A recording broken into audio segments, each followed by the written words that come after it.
Sayyidina Muhammadin bil lisanil jami'ah fi hadratil wasi'ah salatan tumidu biha jismi min jismihi wa qalbi min qalbihi wa ruhi min ruhihi wa sirri min sirrihi wa ilmi min ilmihi wa amali min amali wa huluki min hulukihi wa niyati min niyati wa wijhati min wijhatihi wa qasdi min qasdihi wa ta'udu barakatuha alayya wa ala uladi wa ala ashabi wa ala ahli asri. Ya Nur, Ya Nur, Ya Nur. Ij'alni nuran bihaqqin nur. Bismillahirrahmanirrahim. Alhamdulillahi rabbil alamin. Allahumma salli wa sallim ala sayyidina Muhammadin miftahi babi rahmatillah adada ma fi ilmillah salatan wa salaman daimaini bidawami mulkillah wa ala alihi wa sahbihi wa man wala. Amma ba'du fa ya ayyuhal hadirun usikum wa nafsiya bitaqwallah. Para hadirin jamaah Majelis Taklim Khair yang dirahmati Allah. Mari kita teruskan pelajaran daripada akhlak. Kemarin kita sampai di dalam bab yaitu dasar daripada akhlak. Kita sudah menjadikan yang pertama bersyukur, yang kedua taat, yang ketiga harap. Hari ini kita akan bahas yang keempat, yaitu takut. Takut ini yang dimaksud adalah takut kepada Allah. Takut kepada maksiat. Takut kepada segala yang bisa mencelakakan. Hanya takut kepada Allah. Tidak takut kepada selain Allah. Yang dimaksud takut kita kepada Allah berbeda dengan kita takut kepada makhluk.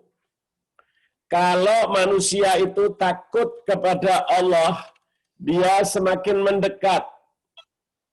Dia semakin mendekat kepada Allah. Kalau kita takut kepada makhluk, kita semakin jauh kepada makhluk itu. Saya takut kepada Pak Joko, maka saya akan menjauhi Pak Joko. Itu takut. Saya takut kepada macan, saya akan jauh, menjauhi yang namanya macan. Tetapi beda kalau saya katakan saya takut kepada Allah. Takut kepada Allah berarti saya semakin mendekat sama Allah. Atau di dalam bahasa yang lebih tepat, kalau kita mengatakan segan, kita segan, bukan takut tapi segan. Lalu hal ini dalam bahasa Indonesianya disebut takut. Orang yang takut kepada Allah, suratnya surat Ali Imran ayat 4. Takut kepada Allah, surat Ali Imran ayat 4. Mari kita dengarkan. Bismillahirrahmanirrahim. Quran surat ketiga Al-Imran ayat 4.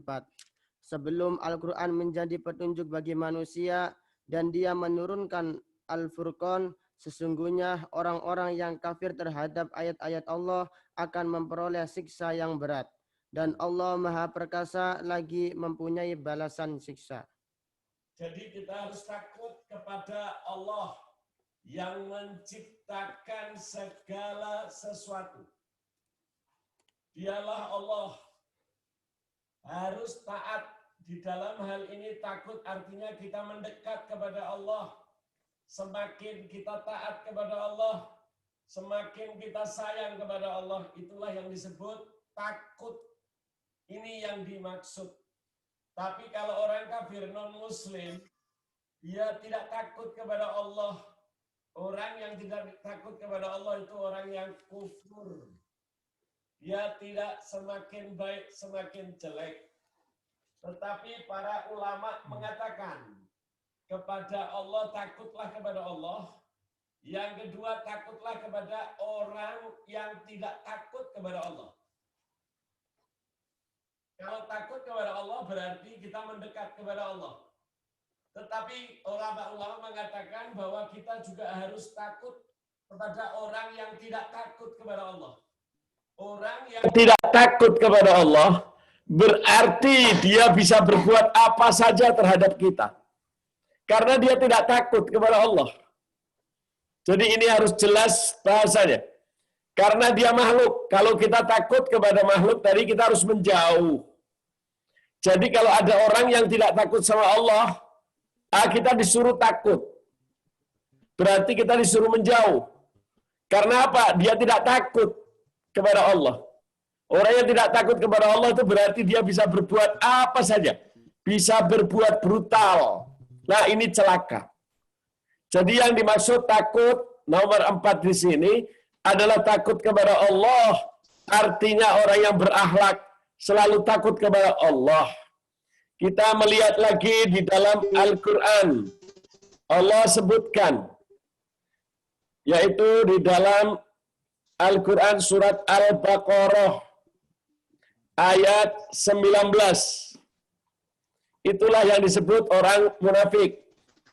Orang yang munafik itu mereka tidak takut kepada Allah. Mari kita dengarkan dulu ayatnya. Bismillahirrahmanirrahim. Quran surat kedua Al-Baqarah ayat 19. Atau seperti orang-orang yang ditimpa hujan lebat dari langit disertai gelap gulita, guruh dan kilat. Mereka menyumbat telinganya dengan anak jarinya karena mendengar suara petir sebab takut akan mati, dan Allah meliputi orang-orang yang kafir. Mereka takut kepada petir. Orang-orang munafik itu takut sama petir. Dia menghindar daripada petir. Padahal orang itu percuma. Dia menghindar atau tidak menghindar. Bagi Allah, Allah yang menentukan segala sesuatu. Allah yang menjadikan segala sesuatu. Apakah dia takut, apakah dia tidak takut. Tetapi orang munafik itu takut kepada halilintar. Coba kita lihat manusia. Kalau dia tidak takut sama halilintar, berarti dia taat sama Allah. Karena yang menentukan halilintar itu terkena atau tidak Allah. Ini yang mulia. Kita tidak perlu takut dengan apa yang terjadi di muka bumi ini. Karena apa? Kita yakin sama Allah. Kita berakhlak yang mulia kepada Allah. Maka kita tidak takut. Dalam hal ini takutnya takut mendekat. Beda kalau kita takut dengan makhluk, yaitu halilintar, petir. Maka kita akan menjauh daripada petir. Kita tidak berani mendekat ketika hujan lebat. Allah turunkan petir di mana-mana, otomatis kita masuk ke dalam rumah bersembunyi. Nah, itu artinya. Walaupun terjadi petir itu ada di luar, tetapi karena dia takutnya, bahkan dia mengunci telinganya. Dia masuk ke dalam kamar, ditutupnya dengan kasur telinganya. Karena dia takut sama Allah. Itulah yang disebut orang yang takut kepada makhluk. Mereka itu adalah orang-orang munafik. Mereka takut kepada halilintar. Padahal halilintar itu yang menentukan Allah. Bahkan Allah mengatakan apa? Allah meliputi mereka. Orang kafir itu yang menentukan juga Allah. Itulah yang disebut di dalam ayat tadi. Kita lihat lagi. Surat Al-Baqarah ayat 24. Jika kamu tidak mampu membuatnya, dan pasti tidak akan dapat mampu, maka takutlah kepada Allah. Ini ayat berkenaan dengan apa? Orang-orang yang melihat menyatakan bahwa Al-Quran itu bukan dari Allah. Ada orang-orang kafir, orang-orang munafik, mereka mengatakan bahwa Al-Quran itu buatan daripada makhluk, manusia. Padahal Allah mengatakan, itu adalah dari aku Al-Quran ini. Aku yang menurunkan, aku yang memelihara. Kalau kalian masih tidak percaya, silahkan buat sayembara dari Allah. Allah mengatakan sayembara ini. Silakan kalau kalian tidak percaya dengan aku Allah, maka buatlah yang namanya ayat, walaupun satu ayat. Kalau perlu sebagian dari ayat. Sampai hari ini sayembara ini bisa. Masih terbuka. Tetapi anehnya tidak ada yang bisa. Dan Allah katakan pasti tidak bisa. Kalau kita sudah tahu bahwa kita tidak bisa membuat Al-Quran, hei orang yang berakhlak, maka takutlah kepada Allah.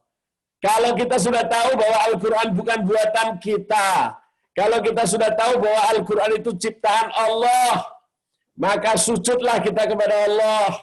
Takutlah kita kepada Allah. Itu yang dimaksud di dalam surat yang kedua ayat 23, 24. Silakan dibaca lengkapnya. Bismillahirrahmanirrahim.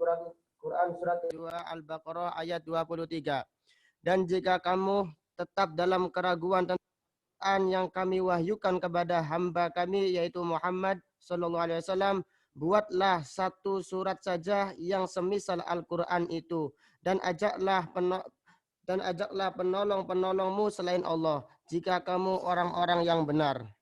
Ayat ke-24, maka jika kamu tidak dapat membuatnya dan pasti kamu tidak akan dapat membuatnya, peliharalah dirimu dari neraka yang bahan bakarnya manusia dan batu yang disediakan bagi orang-orang kafir. Maka takutlah kalau kita sudah tahu bahwa Al-Quran itu adalah ciptaan Allah. Allah yang menurunkan dan Allah yang memelihara. Dan kita tidak bisa makhluk siapapun untuk membuat seperti itu. Oleh karena itu takutlah kepada Allah. Kita berarti suruh mendekat kepada Allah. Jauhilah, takutlah juga kepada neraka. Anda jangan mendekat neraka.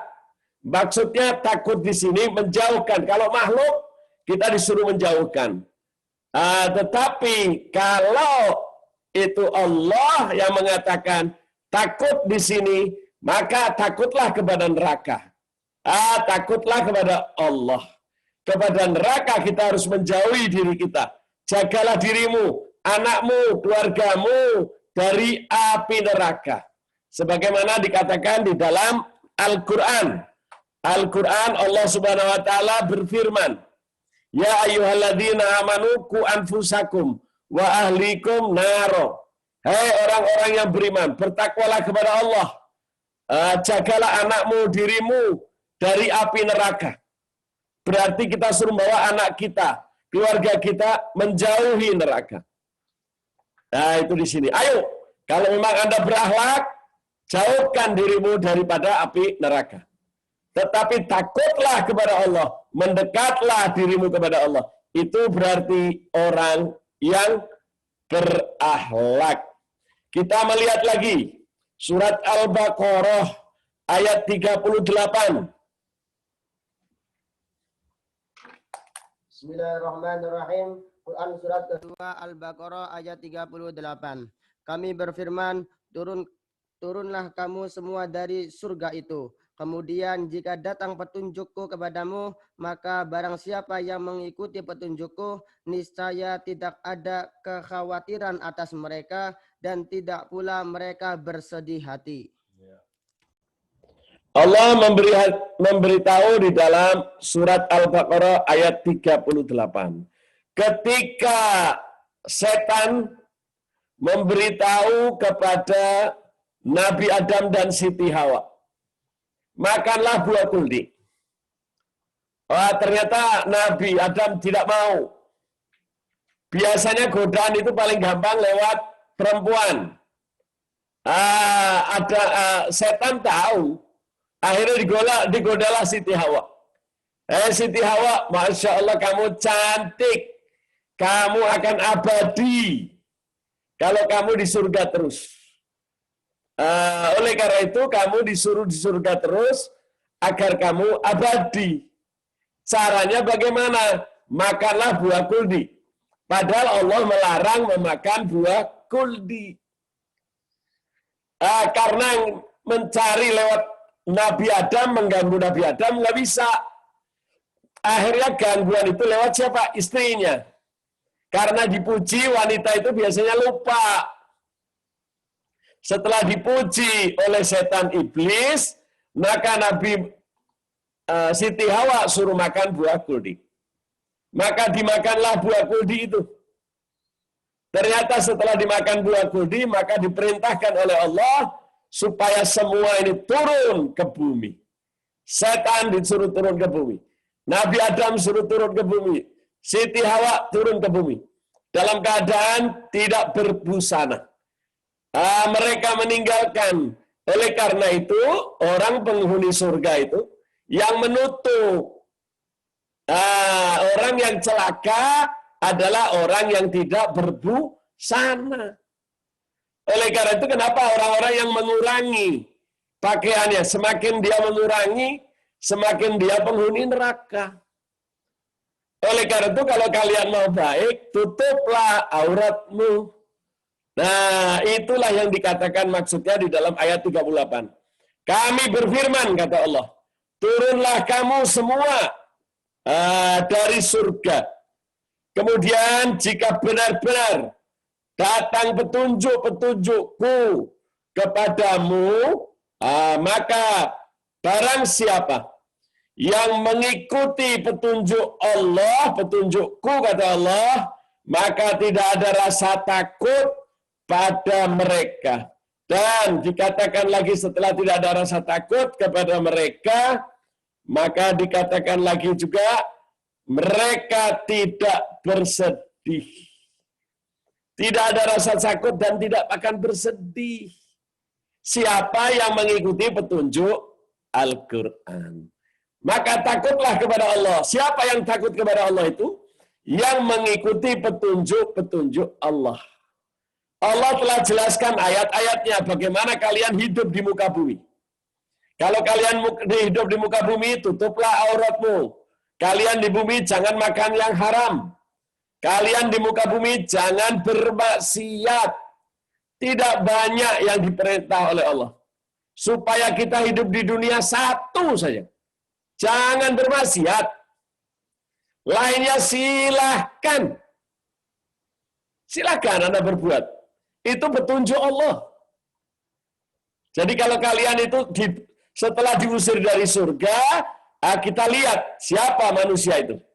Kalau dia betul-betul orang yang baik, maka ikutilah petunjukku, kata Allah. Kalau kalian tidak mengikuti petunjukku, kalian akan sesat. Siapa yang mengikuti petunjuk Allah? Dijamin oleh Allah. Apa? Dia tidak ada rasa sedih. Tidak ada rasa duka cita. Subhanallah. Maha besar Allah. Inilah jaminan. Tetapi anehnya kita lebih takut kepada jin. Kita lebih takut kepada setan. Akhirnya apa? Kita mendekat kepada jin dan setan. Yang demikian ini adalah orang yang sesat. Kita lanjutkan ayat 39 dan ayat 40-nya. Bismillahirrahmanirrahim. Quran surat kedua Al-Baqarah ayat 39. Adapun orang-orang yang kafir dan mendustakan ayat-ayat kami, mereka itu penghuni neraka. Mereka kekal di dalamnya. Ayat 40. Sebentar. Kalau sebaliknya, dia tidak mengikuti petunjuk Allah, berarti dia sesat. Mereka menjadi kufur. Nah, mereka itulah orang yang celaka. Jadi tinggal terserah hidup ini, kita mau mengikuti petunjuk Allah, atau kita mau bebas sebebasnya. Silakan. Oleh karena itu dikatakan oleh manusia itu, Allah tidak pernah paksa.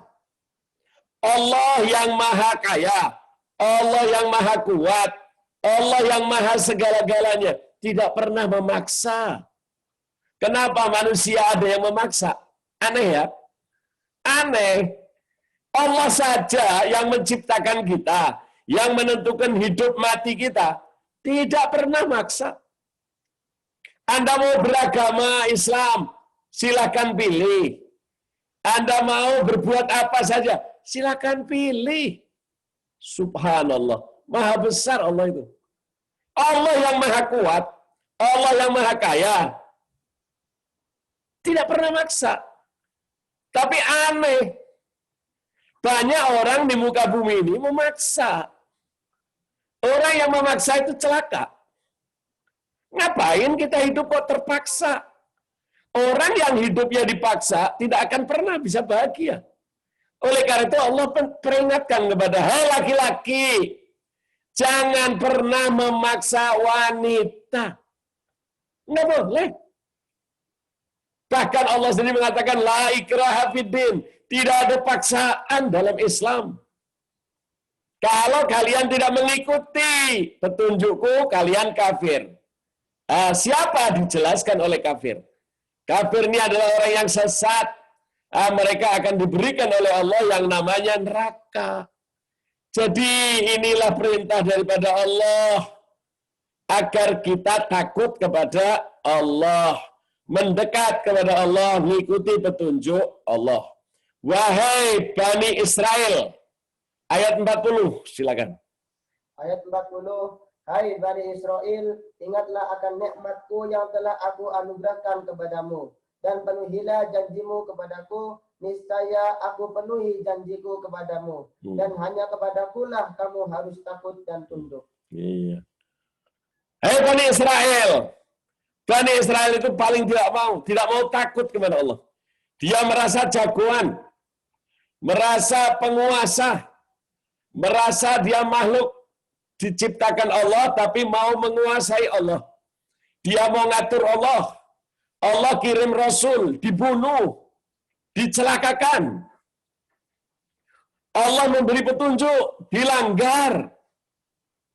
Itulah Bani Israel.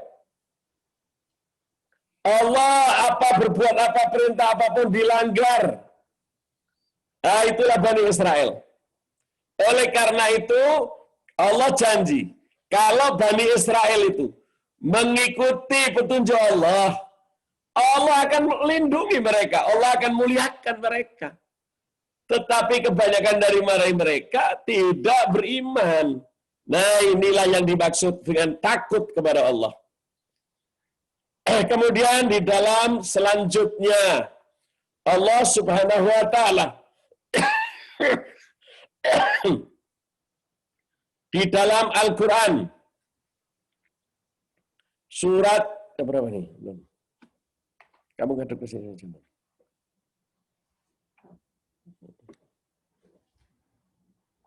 Di dalam masih surat Al-Baqarah ayat 48. Bismillahirrahmanirrahim. Quran surat kedua Al-Baqarah ayat 48. Dan jagalah dirimu dari azab hari kiamat yang pada hari itu seorang tidak dapat membela orang lain, walau sedikit pun. Dan begitu pula tidak diterima syafaat dan tebusan daripadanya. Dan tidaklah mereka akan ditolong. Ketahuilah, hai manusia yang berakhlak, takutlah kepada Allah, akan datang kiamat loh. Allah memberi petunjuk, akan datang itu hari kiamat. Nanti kalau hari kiamat datang, ayah sama ibu sama anak itu masing-masing. Mereka tidak bisa saling tolong. Nafsi-nafsi. Bahkan siapa saja yang didatangi, mereka mengatakan,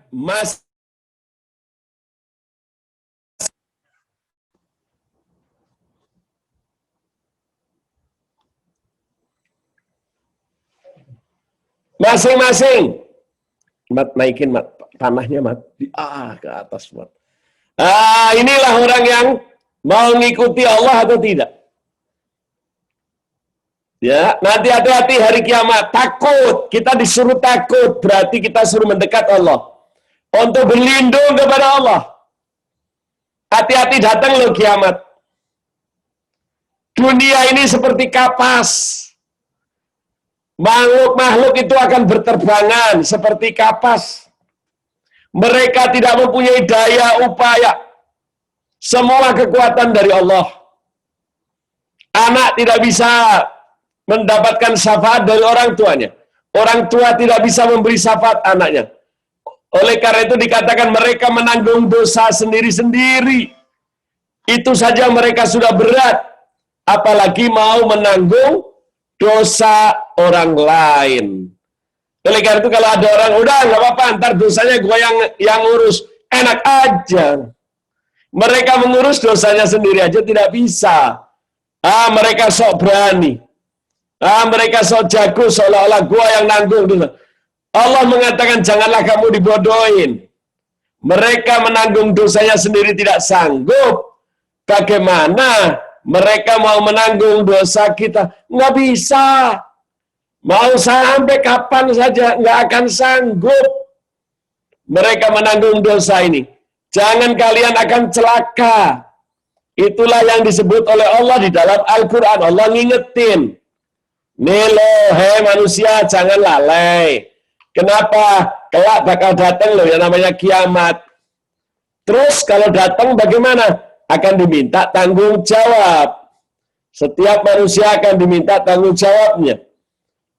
Sebagaimana dikatakan juga di dalam Al-Quran.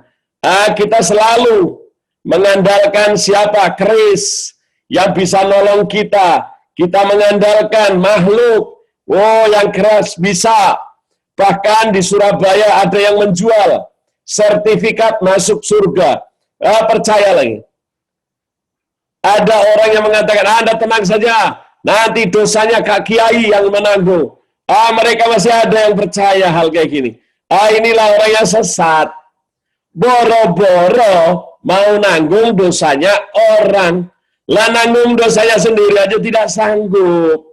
Oleh karena itu takutlah, di sini dikatakan kata Allah, takutlah kepadaku. Berarti kita takut suruh mendekat sama Allah, kita suruh mengikuti petunjuk-petunjuknya.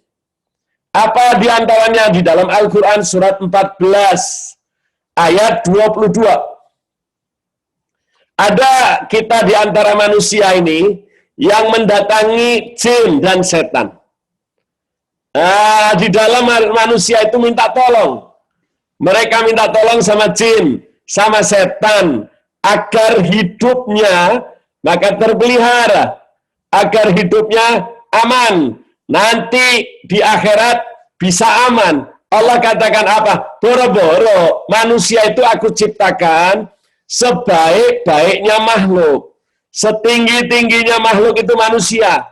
Allah pesan, kamu jangan turun. Kamu minta tolong sama orang yang di bawah, makhluk yang di bawah. Apa itu? Jin. Nanti kalau kamu sudah minta tolong ke bawah, berarti manusia itu rendah. Lah dia akan celaka. Jangan. Dia akan celaka. Oleh karena itu ada loh manusia yang datang kepada jin. Kita dengarkan dulu. Surat ke-72 sebelum ini. Oke. Kita lihat lagi sebelum tadi surat kita sebut lagi adalah surat 72 ayat ke-6. Surat Jin ayat 6. Sebab ada di antara manusia itu yang minta tolong. Minta tolong kepada siapa? Minta tolong kepada jin. Orang yang kayak gini, yang mendatangi siapa? Mereka mendatangi yang namanya setan. Mereka mendatangi siapa? Yaitu makhluk-makhluk yang rendah. Mereka tambah sesat. Mereka tambah celaka. Kita lihat surat 72 ayat 6. Bismillahirrahmanirrahim. Quran surat 72 ayat 6. Dan bahwasanya ada beberapa orang laki-laki di antara manusia meminta perlindungan kepada beberapa laki-laki di antara jin. Maka jin-jin itu menambah bagi mereka dosa dan kesalahan. Semakin dosa, semakin celaka. Kalau manusia mendatangi dukun. Ini perintah Allah. Tetapi ada kata Allah. Mereka apa? Semakin sesat. Mereka semakin sesat. Kenapa? Udah tahu namanya jin. Namanya jin, setan itu makhluk yang membangkang kepada Allah kau diikuti. Maka Allah perintahkan, jauhilah daripada setan, jauhilah daripada jin. Tapi mendekatlah kepada aku. Kalau kepada jin kita takut, kita tidak mau mendekat. Tetapi kepada Allah kita dekat. Tapi anehnya manusia dekat kepada jin. Kita lihat lagi surat 72 ayat 19. Bismillahirrahmanirrahim. Quran surat 72 ayat 19. Dan bahwasanya tatkala hamba Allah Muhammad berdiri menyembahnya, mengerjakan ibadah, hampir saja jin-jin itu desak-mendesak mengerumuninya. Iya. Ada di antara jin itu sama seperti manusia. Ada di antaranya jin-jin itu seperti manusia. Apa? Mereka takut sama Allah. Ada di antara jin itu. Ada namanya jin Islam. Mereka makhluknya Allah. Mereka mempunyai nabi besar Muhammad Shallallahu Alaihi Wasallam. Ketika Rasulullah Shallallahu Alaihi Wasallam ada di Mekah, ketika saat itu Rasulullah membaca ayat-ayat Al-Quran, maka tiba-tiba datanglah para jin. Mereka mendengar, kemudian mereka beriman. Nah, itulah yang namanya jin Islam. Nah, di antara jin itu sama seperti manusia. Ada yang Islam, ada yang Kristen, ada yang Katolik. Kita harus mengenal itu. Nah, yang Islam inilah yang mereka mulia. Tetapi posisinya yang namanya jin itu lebih rendah dari manusia. Oleh karena itu jangan mau pernah diramal. Jangan mau. Ingat, Anda tidak akan bisa masuk surga langsung. Hilang kesempatan itu. Jangan mau mendatangi yang namanya dukun. Jangan mau yang namanya diruqyah dengan cara yang bukan syariat. Kalian tidak mendapatkan kesempatan langsung masuk surga. Hati-hati, hati-hati, kita belajar. Inilah orang yang berakhlak. Mereka ngikuti saja petunjuk Allah, selamat. Itulah yang disebut takut kepada Allah. Kemudian jin-jin tadi yang didatangi oleh manusia, sehingga manusia banyak yang ngikuti jin. Minuman, nggak apa-apa kan cuma sedikit. Mereka berbuat yang tidak baik, nggak apa-apa. Mereka mempunyai aji-aji bahwa mereka itu menjadi pencuri, menjadi perampok, sehingga mereka tidak terlihat oleh manusia. Mereka betul minta tolong sama jin, minta tolong sama setan. Tetapi setan-setan itu akan minta tumbal. Akan minta yang namanya upah dari kalian. Ada di antara mereka yang minta upah. Bagaimana upahnya itu? Upah itu di antaranya apa? Yaitu mereka akan minta anaknya. Anda punya anak, Anda akan minta, Anda punya istri, maka istri akan dijadikan sebagai tumbal. Itulah, sudah gitu bagaimana nanti di akhirat? Allah jelaskan di dalam Al-Quran, bagaimana setan itu nanti di akhirat. Surat 14 ayat 22. Nah, ini yang saya maksud tadi. Bagaimana pengakuan setan dan jin ini? Ketika nanti dalam sidang Allah, di dalam tadi dikatakan Allah, kelak akan aku sidang kalian. Setelah kiamat, kalian aku akan hisab, akan diminta sidang Allah namanya. Pengadilan yang paling adil, yaitu nanti hari kiamat.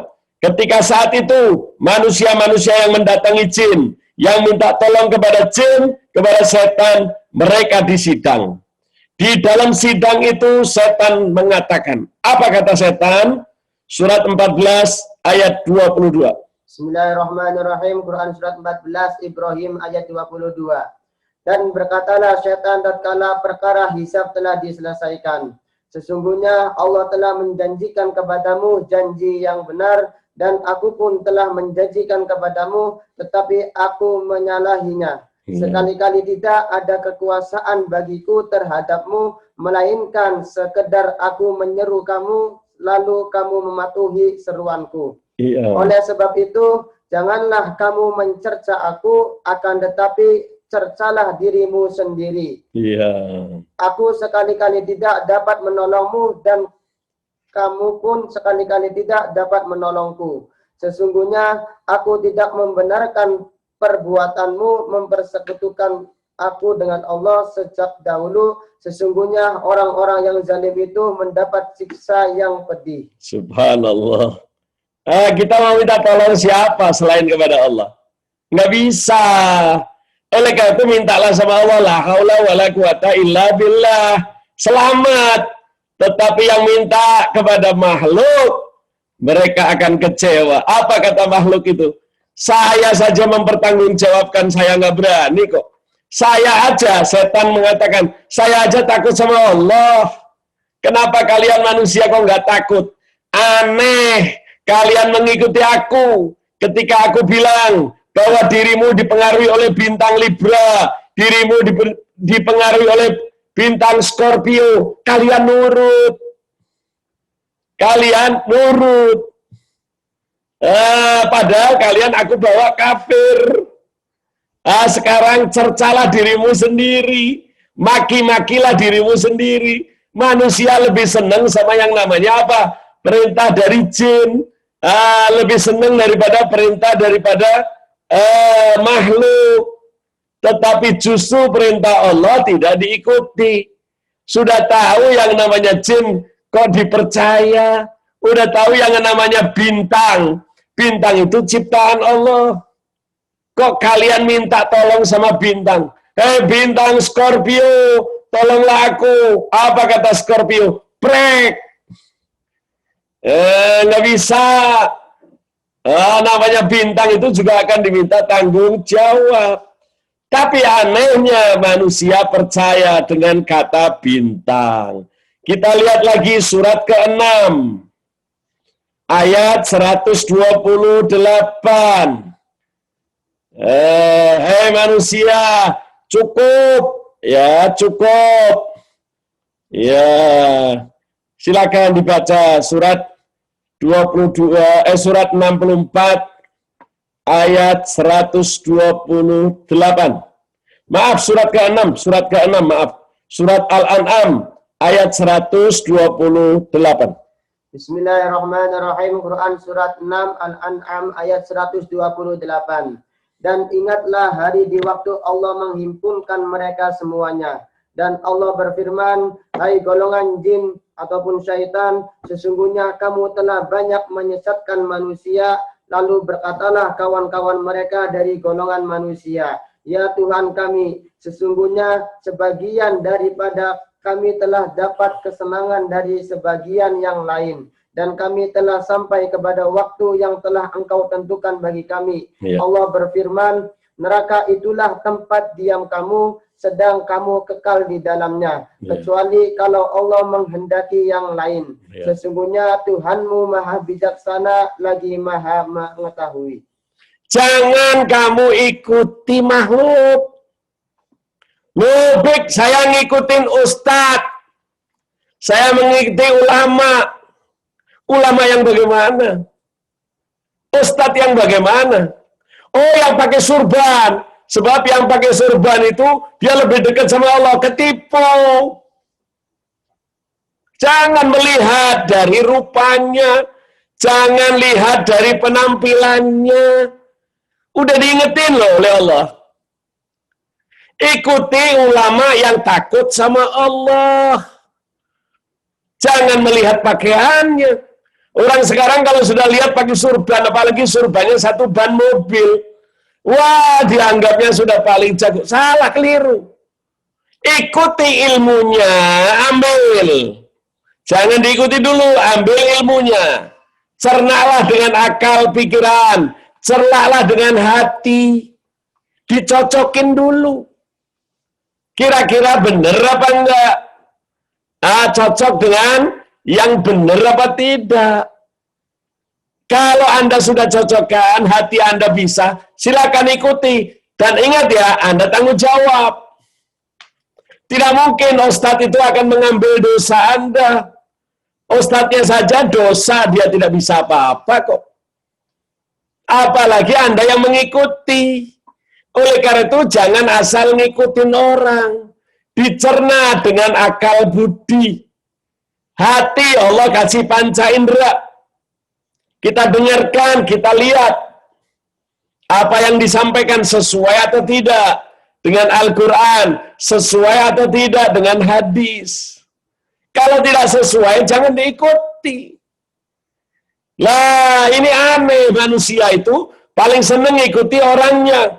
Apalagi kalau penampilan. Kita sering terkecoh Dengan apa? Penampilan. Penampilan itu bisa dibuat. Tapi yang takut kepada Allah, yang dia tahu apa yang diperintah dan apa yang dilarang, itu yang betul. Rasulullah mengatakan di dalam hadis, janganlah kamu ikutin ustadz ulama, jangan kamu ikuti ulama, jangan kamu ikutin ulama 3 kali. Tetapi tanyalah pada hati nuranimu. Allah itu sangat sayang kepada kita. Kalau kita berbuat yang tidak baik, ada cirinya kata Rasulullah. Kenapa? Sebab setiap orang itu sebelum dia berbuat jahat, Allah akan membisikkan kepada manusia. Allah itu sayang. Tidak mungkin manusia itu berbuat langsung dihukum. Tidak. Allah sudah kasih petunjuk. Allah sudah arahkan, ini loh yang benar. Kemudian ketika dia akan berbuat yang tidak baik tadi, Allah kasih petunjuk. Lewat apa? Hatinya. Semua pasti akan diberitahu oleh Allah lewat hati. Surat 64 ayat 11. Mari kita lihat benar apa tidak. Oleh karena itu kita manusia itu gak usah takut sebetulnya. Tinggal bersihkan hatinya saja. Kalau hatinya bersih, Allah tuntun. Oleh karena itu Allah sampaikan dalam ayat Quran yang lain. Beruntunglah orang yang hatinya bersih. Sebab kalau tugas Anda menghilangkan penyakit-penyakit hati, Allah akan beri petunjuk lewat hati. Sehingga enak, hatinya bisa menerima. Tapi kalau hatinya kotor, nggak bisa menerima dia. Jelas ya? Mari kita lihat. Surat 64 ayat 11. Bismillahirrahmanirrahim. Quran surat 64 atau Ghabun ayat 11. Tidak ada suatu musibah pun yang menimpa seorang kecuali dengan izin Allah. Dan barang siapa yang beriman kepada Allah, niscaya dia akan memberi petunjuk kepada hatinya. Dan Allah Maha mengetahui segala sesuatu. Segala sesuatu yang akan terjadi. Kadang-kadang ada orang yang aneh. Wah, saya mencuri. Berarti itu sudah takdir. Sebab Allah yang menakdirkan. Oh tidak, salah. Saya bermaksiat. Saya berzina. Oh itu sudah ditakdirkan berarti oleh Allah saya. Tidak, Allah itu kasih akal. Kasih hati. Untuk kita mengetahui ini benar apa ini salah. Semua diberitahu. Allah adil. Siapapun yang berbuat tidak baik, hatinya itu ada rasa takut kepada manusia. Dia tahu bahwa Allah itu nggak suka ini. Contoh ketika orang itu akan mencuri. Apa kata Rasulullah? Pasti sebelum mencuri, dia akan lihat ke kanan dan ke kiri. Ini menunjukkan dia takut kepada makhluk, takut diketahui orang. Siapa yang berbuat sesuatu, kata Rasulullah. Dan dia ketika berbuat itu merasa dia malu kalau dilihat orang. Maka tinggalkan. Jangan lakukan. Al-Habib Ali bin Muhammad Al-Habsyi. Kalau kalian berbuat, kalian tahu perbuatan ini adalah nafsu, jangan dikerjakan. Tinggalkan. Kalian akan selamat. Ini jelas, tidak ada ragu. Kalau kalian berbuat baik, itu di dalam hati itu semangat. Wah, saya mau silaturahmi sama ayah saya. Saya mau ngasih hadiah ayah saya. Tidak ada rasa takut. Tidak akan ada rasa sedih. Nah, itu cirinya. Tetapi kalau kalian mau, saya mau marah ayah saya mau marah kepada ibu saya. Nah, itu nafsu. Stop, kata Habib Ali.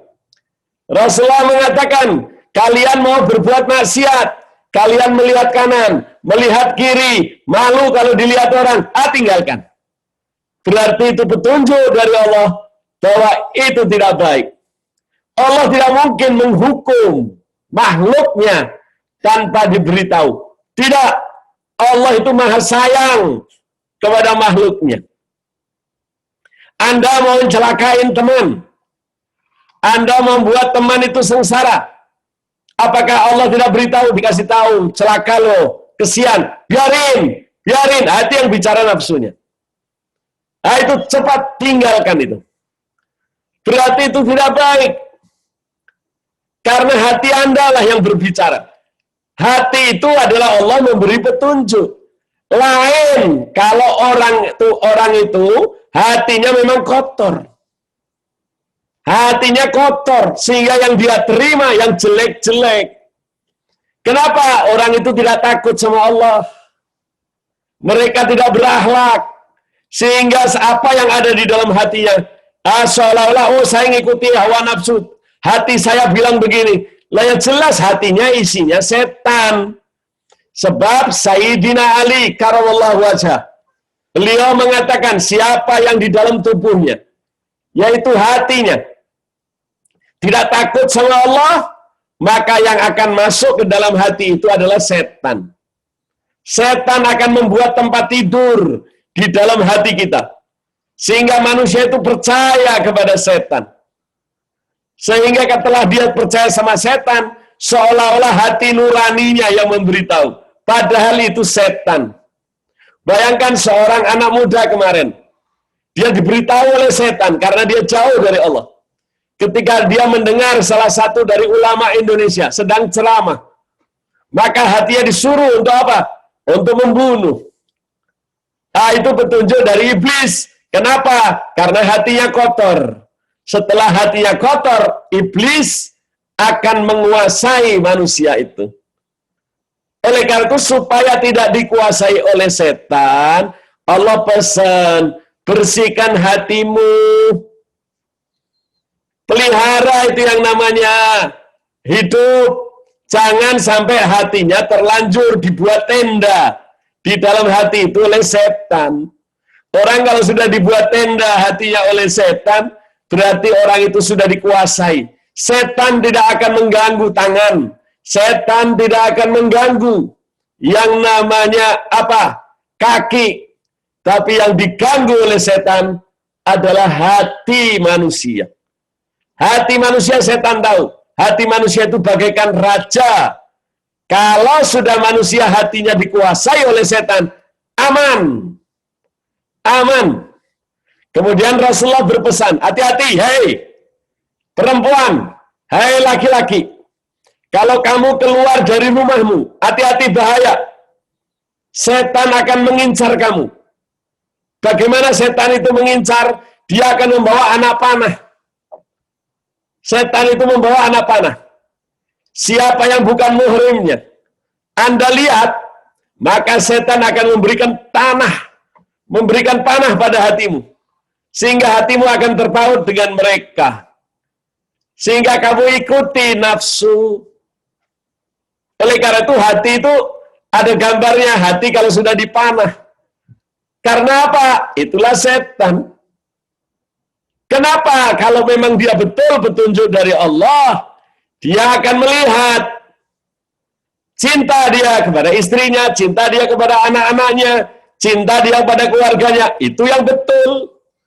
Itulah yang petunjuk dari Allah. Tidak akan sesat, tidak. Jadi Anda harus tahu ini. Kalau tidak, kita akan dibuat oleh setan itu seperti apa? Seperti Rasulullah mengatakan seperti bola bekel, bola kecil. Bola kecil itu kalau ditaruh di jari manusia, di tengahnya ada bola kecil. Maka bola itu akan dimainkan oleh jari. Itulah hati manusia kalau sudah dikuasai. Tetapi Allah memelihara hati itu juga sama seperti tangan. Allah bisa membolak-balikkan hati. Oleh karena itu tugas kita di muka bumi tidak sulit. Tugas kita adalah percaya, beriman, kemudian apa? Ngikuti petunjuk Allah. Kalau kita mengikuti petunjuk Allah, maka tidak akan pernah sesat sekalipun.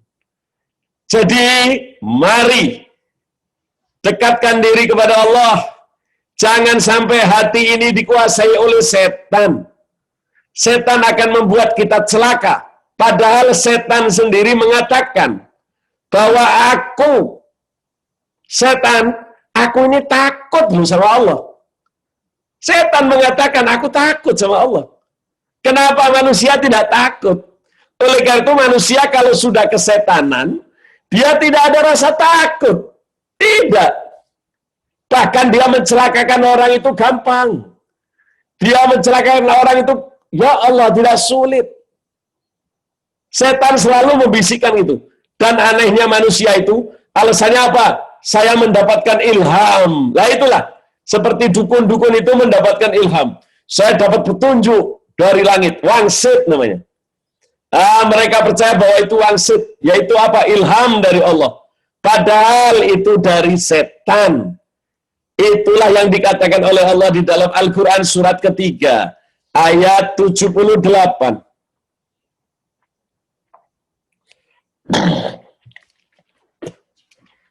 Surat ketiga, ayat 78. Bismillahirrahmanirrahim. Quran surat ketiga Al-Imran ayat 78. Sesungguhnya di antara mereka ada segolongan yang memutar-mutar lidahnya membaca Al-Quran, supaya kamu menyangka yang dibacanya itu sebagian dari Alkitab, padahal ia bukan dari Alkitab. Dan mereka mengatakan ia yang dibaca itu datang dari sisi Allah, padahal ia bukan dari sisi Allah. Mereka berkata dusta terhadap Allah, sedang mereka mengetahui. Orang biasa datang ke dukun, karena dia nganggap, oh ini bukan dukun, ini orang pinter. Jangan kamu percaya, siapapun orang pinter itu, jangan dipercaya. Kecuali orang pinter itu mengikuti Al-Quran dan hadis. Selama tidak ada ayat Al-Qurannya, tidak ada hadisnya, tidak. Oh mereka mereka itu bacanya Al-Quran. Mereka menggunakan ayatnya Al-Quran. Mereka tasbihnya saja lebih besar daripada tasbihnya Habib. Mereka pakai surban, Beb. Ya, mereka penampilannya hebat sehingga manusia tertipu. Akhirnya kita mengikuti dia. Padahal Allah bilang yang mereka baca itu bukan dari aku. Jadi ayat-ayat yang diajarkan oleh mereka itu adalah ayat-ayat yang menyesatkan. Tetapi karena kita tidak tahu, kita anggap itu ayat dari Quran. Padahal itu bukan dari Quran. Allah katakan mereka ketipu. Contoh, kita datang ke Gunung Kawi, ke dukun di sana. Wah mereka itu, Masya Allah, jangan kaget. Masjid banyak di sana. Bahkan mereka ngaku para kiai. Mereka berikan pesugihan. Mereka yang jodohnya minta digabung, akan diatur sama dia. Dan Anda akan dikasih tulisan-tulisan Arab. Kalian kata pasti, oh ini seolah-olah dari Allah. Padahal itu menyesatkan. Jangan diikuti. Nah, manusia itu tertipu. Kalau sudah orang menggunakan bahasa Arab, mereka nganggap itu Al-Quran. Kalau mereka sudah pakai pakaiannya Arab, mereka nganggap bahwa itu orang yang hebat. Jangan, kalian akan tertipu.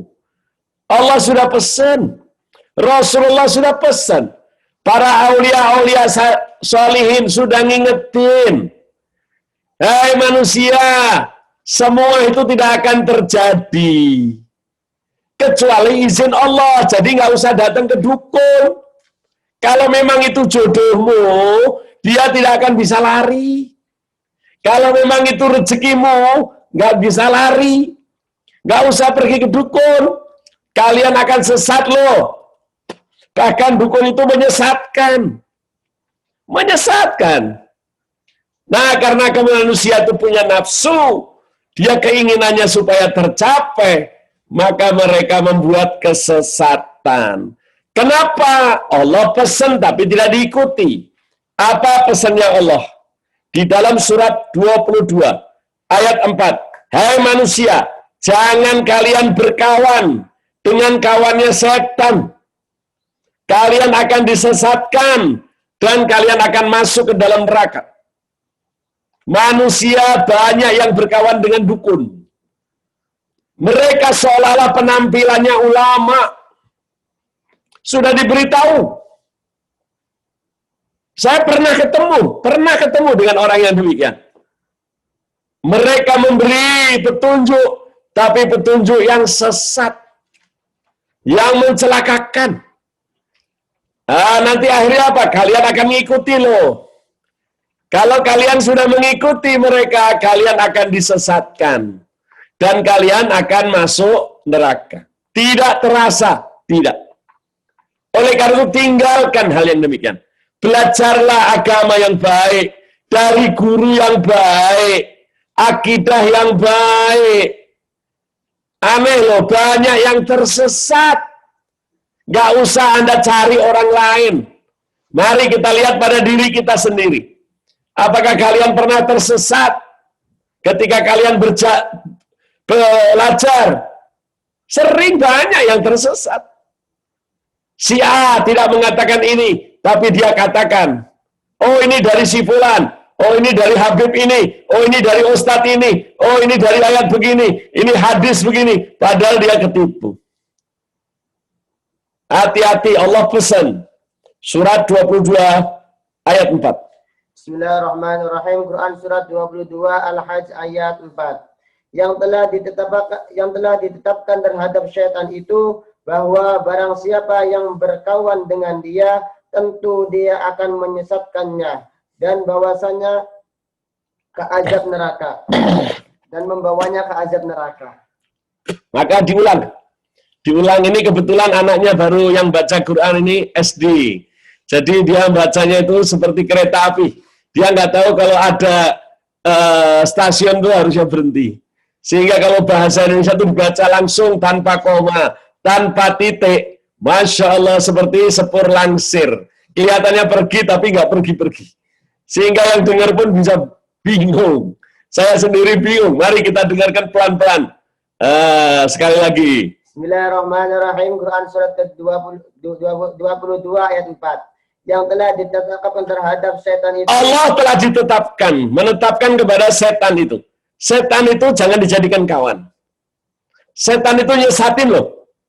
Ini pesan Allah dulu nih. Ya, setan jangan dijadikan kawan.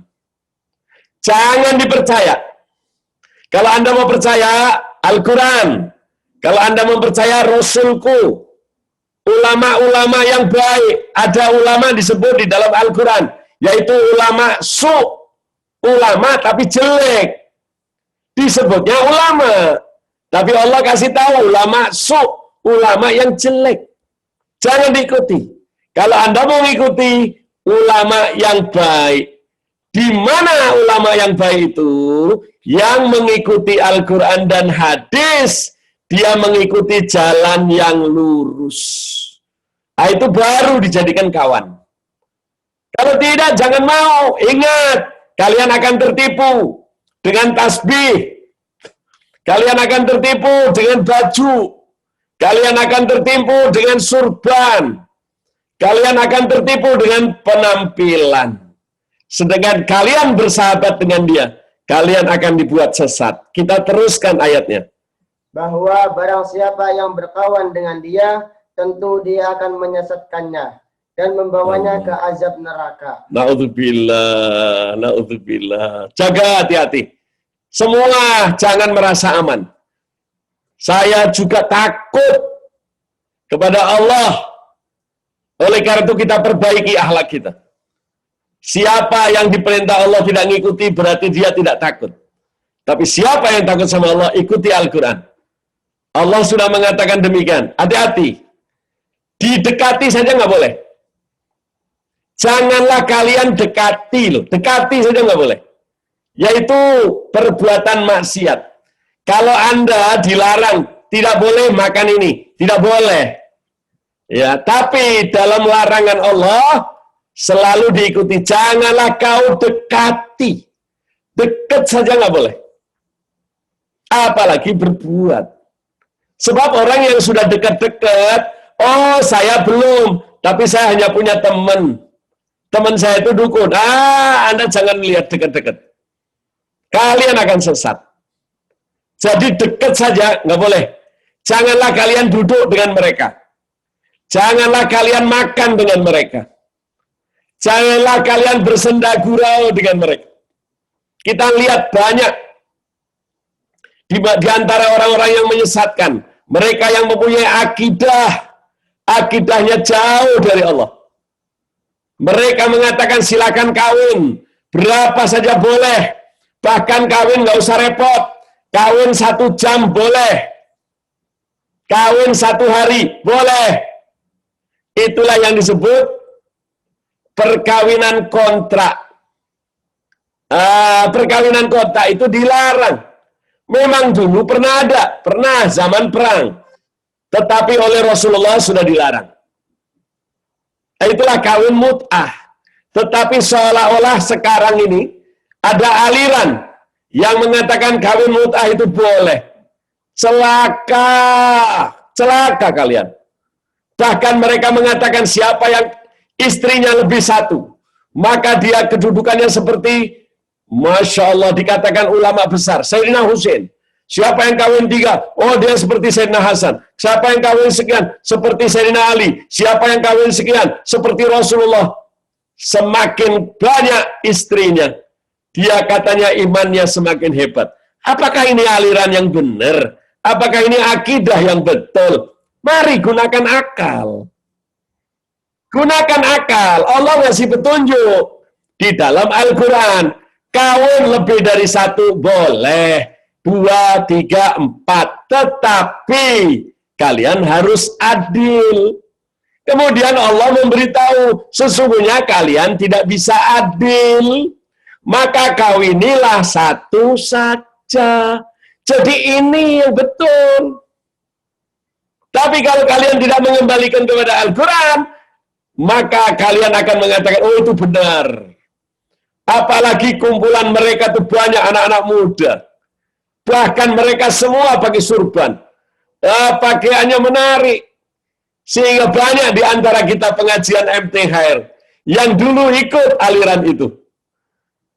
Karena apa? Dianggapnya menarik. Kenapa? Karena hatinya kosong. Hatinya tidak diberi iman. Maka setan menetap dalam hati itu. Mereka setan membuat kemah. Akhirnya dia tertarik oleh bujukan setan. Oh ya, ini yang benar. Oh, logika Anda akan diputar. Mereka bukan tidak menggunakan logika. Justru mereka menggunakan logika. Tetapi logika yang menyesatkan. Oleh karena itu Rasulullah berdoa. Apa doa Rasulullah? Ya Allah, lindungilah kami dari ilmu yang menyesatkan. Jadi hati-hati loh, ada ilmu. Tapi ilmu yang menyesatkan. Oleh karena itu jangan diikuti. Jangan. Bagaimana cara melihat ilmu itu bertentangan atau tidak? Harus belajar. Cari orang-orang yang sudah selamat. Siapa yang sudah selamat? Allah memberitahu. Kalau kalian tanya, siapa yang lurus itu? Ihdinas siratal mustaqim. Siratal ladzina an'amta alaihim. Yaitu jalan-jalannya orang yang terdahulu. Siapa orang terdahulu? Rasulullah Sallallahu Alaihi Wasallam. Lihat Rasulullah caranya bagaimana. Caranya lihat Rasulullah bagaimana? Pelajari dong sejarahnya. Pelajari hadis-hadisnya. Bagaimana tingkah laku Rasulullah. Bagaimana Rasulullah hidup sehari-hari. Bagaimana Rasulullah makan. Bagaimana Rasulullah minum. Apakah boleh kawin 2-3? Bagaimana Rasulullah adil? Ada hal-hal yang hanya boleh untuk Rasul. Tidak boleh untuk setiap manusia. Tidak. Jadi kita harus belajar dengan baik. Caranya bagaimana belajar itu? Bersihkan hati. Luruskan akidah. Jangan bengkok-bengkok. Ada yang mengikuti sana. Yang enak diambil. Yang nggak enak ditinggal. Ngikuti imam sana. Yang enak dipakai. Yang nggak enak nggak dipakai. Itu celaka. Ya maaf ya nak ya. Oleh karena itu jagalah dirimu. Maaf kepada ibu yang suaranya belum Sholat belum? tutup. Halo Ibu yang punya anak. Tolong ditutup Bu. Nanti kalau sudah tanya baru dibuka ya, sayang. Ya maaf Bib, udah saya mute Bib. Kita teruskan lagi. Hati-hati yang demikian. Ini tidak terasa ya. Banyak orang-orang yang pinter, dikatakan pinter dalam arti tanda petik. Mereka pinter dalam menafsirkan Quran. Tetapi belum tentu selamat. Belum tentu selamat. Ada loh yang ahli tafsir. Tapi dia menafsirkan dengan kehendak dirinya. Sudah tahu ayat Quran. Tidak ada seluruhnya yang berani mengatakan bahwa yang menutup aurat itu wajib atau tidak. Wajib. Memakai jilbab itu wajib atau tidak? Wajib. Tetapi karena dia tidak menggunakan ayat Quran dan hadis, dia berani mengatakan bahwa itu tidak wajib. Apakah orang yang kayak gini Anda akan ikuti? Silakan gunakan akal, Anda punya akal. Ayatnya ada atau tidak? Ada. Silakan bunyinya bagaimana. Tetapi ada orang yang berani menafsirkan sesuai dengan kehendaknya. Lah, kalau kita sudah tahu, kita suruh gunakan akal. Apakah orang begini kita akan ikuti atau tidak? Takut apa tidak Anda kepada Allah? Kalau Anda takut kepada Allah, Anda kembalikan kepada Al-Quran dan hadis. Anda selamat. Tetapi kalau Anda tidak takut sama Allah, Anda malah berkawan dengan mereka. Akhirnya tanpa terasa, kita mengikuti aliran mereka. Alangkah sedih. Alangkah celaka. Mereka dikatakan oleh Allah, siapa yang mengikuti ajakan setan, kemudian berkawan dengan dia, mereka akan menyesatkan kamu, dan Allah akan masukkan kamu ke dalam neraka jahanam. Oleh karena itu, apa yang saya sampaikan, mari, saya sendiri belum tentu aman. Bahkan Rasulullah sendiri menasihatkan, jangan kalian merasa aman. Jangan kalian merasa aman. Kalau kalian yakin Anda punya ruh, sudah keluar daripada jasad, Anda boleh merasa aman.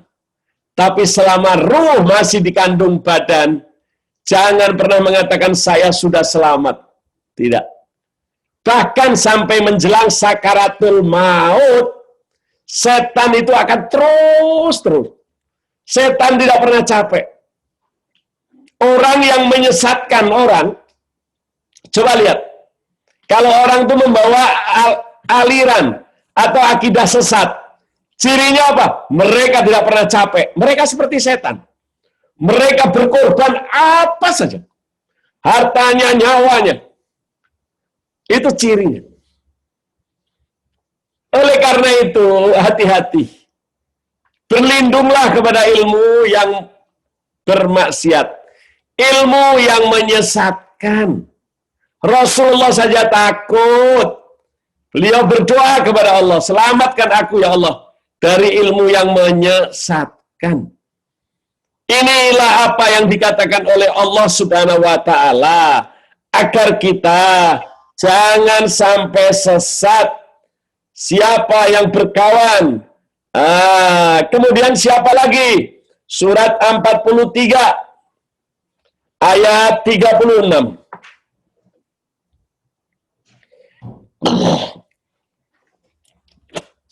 Bismillahirrahmanirrahim. Quran surat 43 ayat 36. Barang siapa yang berpaling dari pengajaran Tuhan yang Maha Pemurah, yaitu Al-Quran, kami adakan baginya setan yang menyesatkan, maka setan itulah yang menjadi teman yang selalu menyertainya. Hati-hati. Kalau kalian melihat ayat-ayat Al-Quran, kalian merasa, loh ini kok nggak sesuai dengan logika. Hati-hati, itu setan ya. Jangan sekali-kali mengatakan Al-Qurannya yang nggak beres. Tetapi katakanlah, oh berarti otak saya yang nggak benar. Otak saya sudah dikuasai oleh setan. Caranya bagaimana? Tanyalah pada ahlinya. Tapi kalau kalian baca terjemahan Al-Quran, kalian bisa sesat tanpa guru. tanpa mengetahui kejelasannya. Karena kalian telah berkawan dengan orang yang tidak berpedoman pada Al-Quran, tunggu tanggal mainnya. Mereka berani merubah-rubah maksud Allah. Mereka tidak melihatkan bagaimana para aulia. Kita melihat mereka tidak menggunakan satu hadis. Mereka menggunakan beberapa hadis untuk menyatakan bahwa perbuatan itu benar. Jangan kaget. Ingat ya, banyak ulama yang saya tahu jenggotnya panjang, surbanya besar, bajunya Masya Allah 6 rangkep, surbanya Masya Allah 1 rol kain di toko dipakai. Tetapi fatwanya menyesatkan. Waspadalah. Jaga diri baik-baik. Kalau memang betul kalian ini takut kepada Allah, jangan sembarangan Anda percaya dulu. Ingat, kalian cukup hidup beriman kepada Allah, duduk kepada orang-orang yang baik. Siapa itu baik? Apa yang baik menurut saya belum tentu baik untuk Anda. Belum tentu baik terhadap si fulan. Belum tentu baik terhadap orang lain. Pasti definisinya beda-beda. Tetapi yang baik menurut Allah, apa yang ada di dalam Al-Quran dan apa yang dikatakan Rasul. Kalau itu Anda jadikan pedoman, apa dikatakan Rasulullah, kalian tidak pernah akan tersesat sekalipun. Sekali aja nggak pernah. Kalau kalian berpedoman pada demikian. Tapi kalau kalian tidak, naudzubillah, maka takutlah kepada Allah. Takutlah kepada Allah. Siapa yang takut kepada Allah? Yaitulah yang disebut ulama. Ulama yang baik, bukan ulama su. Mereka hanya mengaku-ngaku dirinya takut sama Allah. Tetapi tingkah lakunya memberi fatwa yang tidak baik. Memberi fatwa yang tidak baik. Oleh karena itu hati-hati terhadap ulama yang demikian. Mari kita kaji. Caranya cuma satu, yang paling aman. Ikutilah orang-orang terdahulu daripada orang-orang yang soleh.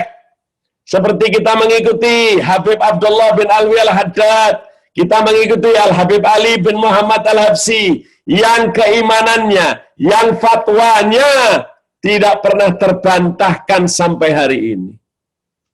Tidak pernah menyesatkan.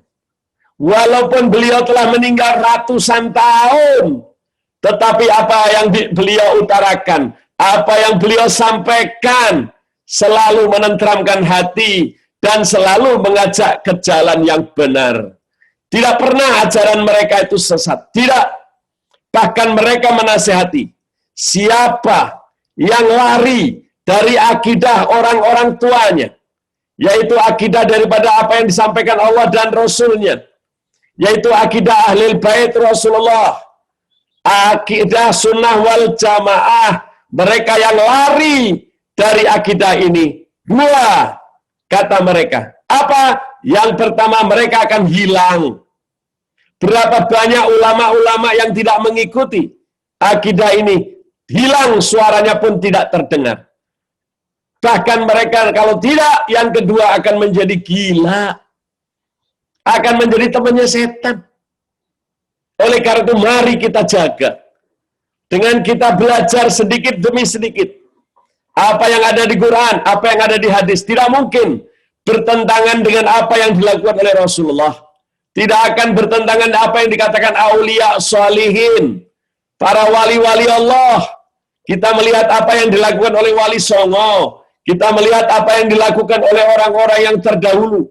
Yang kita kenal, Habib Ali Kuitang, Habib Abu Bakar Gresik. Mereka orang-orang yang baik. Kalau kita mengikuti jalannya mereka, maka kita akan selamat.